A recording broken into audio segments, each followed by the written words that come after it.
ఈ రోడ్డు చూడండి ఎంత స్లోప్గా ఉందో, పైనుండి పడితే మాత్రం కింద వరకు దొల్లుకుని వచ్చేయడమే.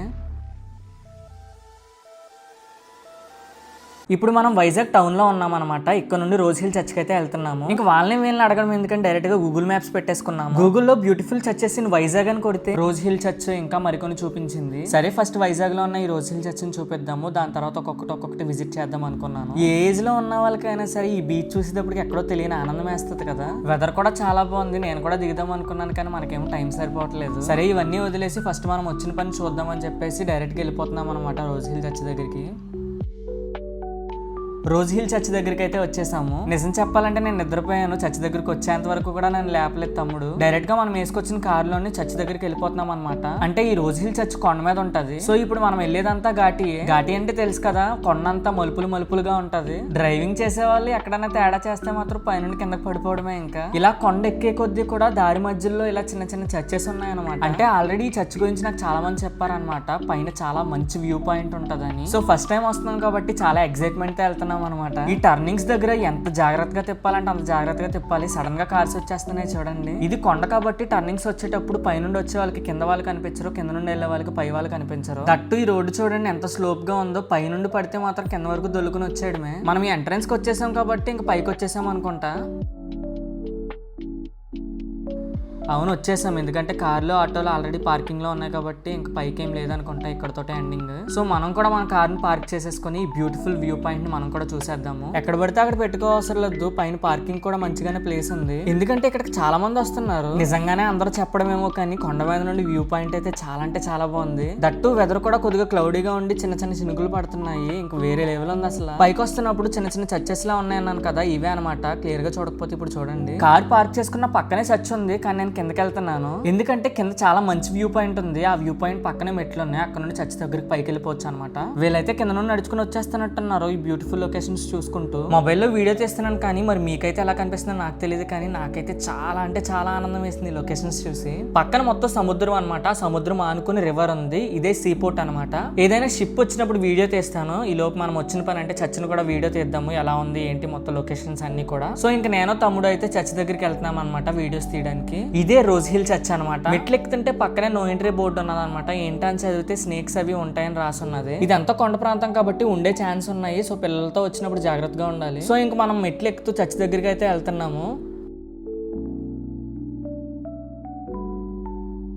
చూడండి అంకుల్ గారు వీడియోస్ తీసుకుంటున్నారు, అంత బ్యూటిఫుల్ గా ఉన్నాయి లొకేషన్స్. చర్చికి రైట్ సైడ్ లోనేమో సీ పోర్ట్ అదంతా ఉందన్నమాట. లెఫ్ట్ సైడ్ లోనేమో అంటే ఇప్పుడు మీరు చూస్తున్నారు కదా ఎంత మైనింగ్ అదంతా ఉంది. నిజంగా ఇవన్నీ కూడా బ్యూటిఫుల్ లొకేషన్స్ అనమాట. చాలా అంటే చాలా బాగున్నాయి చూడటానికి. చూసారు కదా ఫొటోస్ దిగుతున్నారు. అంటే ఇప్పుడు వరకు లొకేషన్స్ గురించి చెప్పాను కదా, ఇది కూడా హిస్టారికల్ చర్చ్ అనమాట. ఈ చర్చ్ కూడా 100 సంవత్సరాలు కంప్లీట్ చేసుకుంది, ఎందుకంటే 1904లో కట్టారంట దీన్ని. చర్చ్ క్లోజ్ చేసి ఉందేమో అనుకున్నాను కానీ పక్క నుండి అయితే ఓపెన్ చేసే ఉంది. సో లోపలికి వెళ్ళి కూడా చూపిద్దాము. లోపలైతే ఇలా ఉందన్నమాట. ఇక్కడ చూసుకుంటే చాలా మంది ప్రార్థనలు చేసుకుంటున్నారు, కొంతమంది అలా కూర్చున్నారు. అంటే చర్చిలో కూర్చుంటే అదొక పీస్ ఆఫ్ మైండ్ ఉంటది కదా. కొంతమంది ప్రార్థనలు చేసుకుంటున్నారు, కొంతమంది అక్కడ క్యాండిల్స్ వెలిగిస్తున్నారు. ఇవన్నీ వాళ్ళ విశ్వాసం, వాళ్ళ నమ్మకం. ఇక్కడ కొన్ని ఇన్స్ట్రక్షన్స్ పెట్టారు కానీ నేను 3rd పాయింట్ 4th పాయింట్ పాటించట్లేదు, ఎందుకంటే మరి ఫోన్ తోటే వీడియోస్ చేస్తున్నాను కదా. ప్రతి పిల్లర్ దగ్గర ఒక్కొక్క ఫ్రేమ్ ఉందన్నమాట. ఇవన్నీ ఏసైన్ సిలువేసినప్పుడు కొన్ని సందర్భాలు ఉన్నాయి కదా, అవన్నీ ఫ్రేమ్స్ చేసి పెట్టారనమాట. ఆర్కిటెక్చర్ కూడా చూసుకుంటే చాలా అంటే చాలా బాగుంది, ఎందుకంటే చాలా సంవత్సరాల క్రితం కట్టింది కదా ఇది. అసలు ఇప్పటికీ కూడా చెక్కు చెదరకుండా ఉన్నాయంటే ఆ టైంలో అంత బలంగా కట్టారు కాబట్టి. ఇక్కడ ఒక బ్యానర్ ఉందన్నమాట, అంటే సర్వీస్ టైమింగ్స్ ఎప్పుడెప్పుడు జరుగుతాయని. ఒకవేళ ఎవరికైనా కావాలంటే స్క్రీన్ షాట్ తీసుకోండి. పక్కనే ఇంకో బ్యానర్ ఉందన్నమాట. ఇదంతా చర్చ్ యొక్క హిస్టరీ, అంటే ఎప్పుడు స్టార్ట్ చేశారు, ఎలా స్టార్ట్ చేశారు అనే విషయాన్ని తెలియజేస్తుంది. చర్చ్ బ్యాక్ సైడ్ కూడా దూరంగా ఏదో ఉంది, సో అక్కడికి వెళ్ళి కూడా చూపిద్దాము. ఈ లోపు ఆ బ్యానర్ మీద ఏం రాసి ఉందంటే ఆ హిస్టరీని కొద్దిగా చెప్తాను వినండి. ఈ రోజ్ హిల్ చర్చ్ కి ఇంకొక పేరు ఉంది, అదేంటంటే కొండగుడి. 1840లో జడ్జ్ మిస్టర్ WH రోజ్ గారు ఇక్కడ ఒక హౌస్ నిర్మించుకున్నారు. ఆయన పేరు మీద ఈ కొండకి రోజ్ హిల్ అని పేరు వచ్చింది. ఈ విశాఖపట్నానికి ఫస్ట్ బిషప్ గారు అయిన జేఎం టెస్సాట్ గారు సముద్రం మీద వెళ్లే ప్రయాణికుల రక్షణ కోసం సముద్రానికి ఎదురుగా ఈ కొండపై మేరీమాత పుణ్యక్షేత్రాన్ని స్థాపించాలని కోరుకుండేదంట.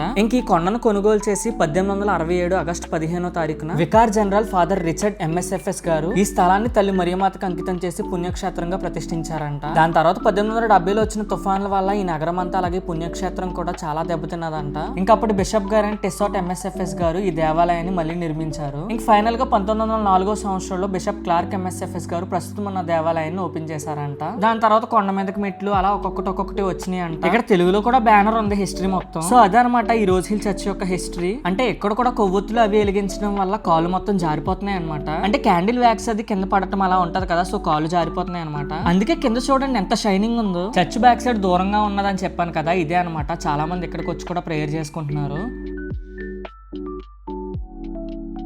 అంటే నేను కరెక్ట్ టైంలో రాలేదనుకుంటా, అందుకే జనాలు ఎక్కువ మంది లేరు కాబట్టి నేను వీడియో తీసుకోవడం చాలా ఈజీ అయింది నాకు. ఎందుకంటే ఎక్కువ మంది జనాలు ఉన్నప్పుడు నేను కూడా వీడియో తీసుకోలేను కంఫర్ట్ గా. ఇంకా చర్చ్ బ్యాక్ సైడ్ నుండి చూసుకుంటే వ్యూ అయితే ఇలా ఉందన్నమాట. అయితే వీళ్ళకి రోజ్ హిల్ ష్రైన్ అని యూట్యూబ్ ఛానల్ ఉందంట. ఎవరైనా సబ్స్క్రైబ్ చేసుకోకపోతే వెళ్ళి సబ్స్క్రైబ్ చేసుకోండి. చర్చ్ పక్కన ఇలా చిన్న చిన్న హోల్స్ ఉన్నాయన్నమాట. ఏంట్రా ఇవి అని తమ్ముడిని అడిగితే వాడు వాటర్ ఉండకుండా కిందకి వెళ్ళిపోవడానికి ఏమో అన్నాడు. ఇంకా తమ్ముడు ఫాస్ట్ గా పరిగెత్తుకుని వెళ్ళి వీడియోస్ తీస్తున్నాడు. ఎందుకో మీకే తెలుస్తుంది. ఇప్పుడు చూడండి కనిపిస్తుంది కదా పెద్ద షిప్ వెళ్తుంది అనమాట. దాని వీడియో తీయడానికి పరిగెత్తుకుని వచ్చాడు. అసలు ఈ చర్చ్ పై నుండి చూస్తుంటే చాలా బ్యూటిఫుల్ గా ఉంది. అసలు వైజాగ్ లో ఉన్న వాళ్ళకైతే అంతేమో అనిపించదేమో, ఎందుకంటే వాళ్ళు ప్రతిసారి చూస్తారు కదా, ఎప్పుడన్నా రావాలన్నా సరే ఈజీగా వచ్చేయచ్చు. ఇంక వీడియో తీసుకోవడం మొత్తం కంప్లీట్ చేసుకుని మేము కూడా వెళ్ళిపోతున్నాం అనమాట. చూసారు కదా చర్చ్ లోపల ఎలా ఉంది, చుట్టుపక్కల ప్రాంతాలు ఎలా ఉన్నాయి, అలాగే చర్చ్ యొక్క హిస్టరీ కూడా మొత్తం చూసారు కదా. చాలా మంది సందర్శకులే వస్తున్నారు. చెప్తే నవ్వు వస్తుందేమో కానీ కాలేజ్ బంక్ కట్టేసి వచ్చేసిన వాళ్ళు కూడా ఉన్నారు, కానీ వాళ్ళని వీడియో తీయలేదు. ఇప్పుడు చూస్తూ ఉండండి చాలా పెద్ద షిప్ కనిపిస్తుంది చూడండి, చెట్లు పక్కన ఉన్నది. చూసారా ఎంత పెద్ద షిప్. యాక్చువల్లీ అది పెద్దగానే ఉంటదేమో, దూరం నుండి కాబట్టి అంత చిన్నగా కనిపిస్తుంది. చూసారు కదా ఇప్పుడు వరకు మేము కార్ కూడా తీసాం అనమాట. మేము స్టార్ట్ అయిపోతున్నాము. అయితే పక్కన చిన్నపిల్లల ఏడుపులు అవి వినిపిస్తున్నాయి. ఏంటా అని చూస్తే అంటే కొంతమంది నమ్మకాలు ఉంటాయి కదా, గుండు గీయించుకోవడం అలాంటివి. సో అవి జరుగుతున్నాయి అనమాట ఇక్కడ. ఇంకా కార్ ఎక్కేసి బ్యూటిఫుల్ లొకేషన్స్ చూసుకుంటూ కిందకి వెళ్ళిపోతున్నాం అనమాట.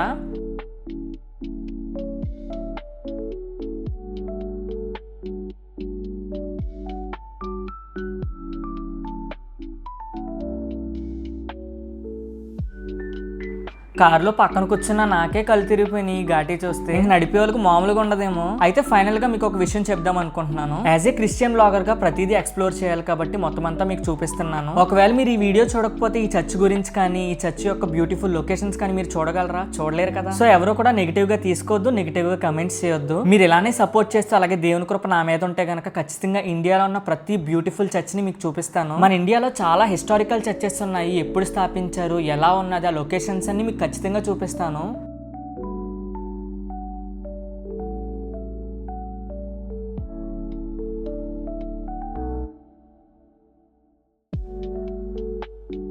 ఇప్పటి వరకు వీడియో చూసారు కదా, మీకు ఎలా అనిపించిందో ఖచ్చితంగా కింద కమెంట్ చేయండి. అలాగే ఇలాంటి మరెన్నో అద్భుతమైన క్రిస్టియన్ రిలేటెడ్ వీడియోస్ గురించి, బయోగ్రఫీస్ గురించి, ఇంకా మరెన్నో వీడియోస్ గురించి మన ఛానల్ ఖచ్చితంగా సబ్స్క్రైబ్ చేసుకోండి.